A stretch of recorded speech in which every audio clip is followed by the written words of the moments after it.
Andy, the pendulum has swung back to your old team. Do you see them relinquishing the lead now? No, I think you'll look back at this time when the season's done and dusted. I think you'll look back at this last week where Rangers have lost 6 goals. They couldn't beat Celtic at home, they couldn't beat Ross County away, and that's where it all changed. I thought it was 50-50, but I think it's now very much in Celtic's favour. Look who Celtic can rely upon. They've got a big goalkeeper, a centre half that they can rely on in Carter Vickers. Callum McGregor, don't know whether he comes back or not. I think there's still a bit of doubt about his 100% fitness, but if he gets back to full fitness, he's the type of leader you want. And of course they've got a couple of goal scorers in Kyogo and in the substitute Adam Ida. And they surprised us today because the fixtures are out post the split. Celtic at away to Dundee on Sunday the 28th, so that's a week on Sunday, 3 o'clock. Then Hearts on Saturday the following week, May the 4th, 3 o'clock. The Rangers game Saturday, May the 11th, 12:30.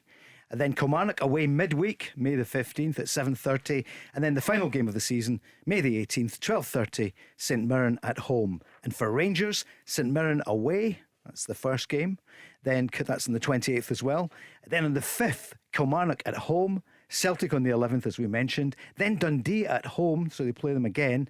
And Hearts away, so we're going to discuss that. But Andy, you spotted they'll both have played the same number of home I think games. every club in the top 12, they've all got 19 home, they've all got 19 away. I think the slight anomaly is that St Mirren, I've got Rangers and Hearts 3 times at home, and St Mirren have also got Celtic away 3 times. But I can't see anyone complaining. You're at a stage now where it was pretty much neck and neck, and you've just got to win your games. And the only reason that you're losing, I think the only reason that Rangers lost up at Ross County, it's just the pressure of the game, what's at stake. And they haven't had players in this position before. Can your old club handle the pressure? I suppose that is the question, Neil, isn't it? Well, absolutely, it's a question. I did the games at the weekend. I thought Brendan Rodgers' post-match presser, his interview was something of the psychology element about it, when he was saying, we're Celtic, this is when we come alive, this is when we get, and it was almost, if you read between the lines, that's what I did. I looked at it and I thought, he's just applying a bit of gentle pressure that they will hear. Now, whether they don't watch highlights or they don't read papers or whatever, I think they'll be generally aware of comments, and it was just an application of a psychological warfare that happens this time of the season, particularly when the two sides are so close together. Rangers didn't perform. I looked at the game, I watched the game, I've watched it back, I've analysed it a little bit, just looking at it, and I thought through the middle of the pitch, I thought they were a bit naive. I heard Fergie talking about it. There was nobody controlling the central area.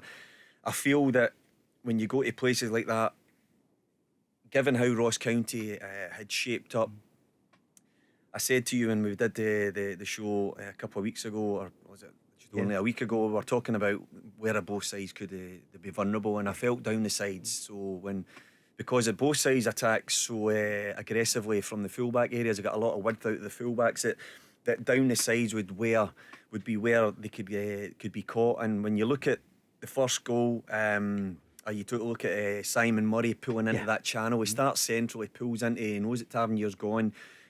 Same with the goal where Hammond scores. He's down in the channel where Barisic is gone, and that is something that is really important that the central midfielders are aware of. I used to always talk about it, the what ifs. Now, if you're going to dominate the ball and you're going to be playing against a side that are counter-attacking, it's much easier, Paul, to counter-attack somebody than it is to be open and try and go and win the game, because you've got really an important job at that. You can try and keep it stiff and then relieve that pressure by going very direct. That's counter-attacking football. Effective if you've got pace and you've got somebody like Simon Murray who's been superb this season, I have to say, absolutely outstanding. You remember I said to you last week, I'd seen Ross County up at Aberdeen and thought they were really impressive. They were attack-minded, which maybe surprised Aberdeen a wee bit.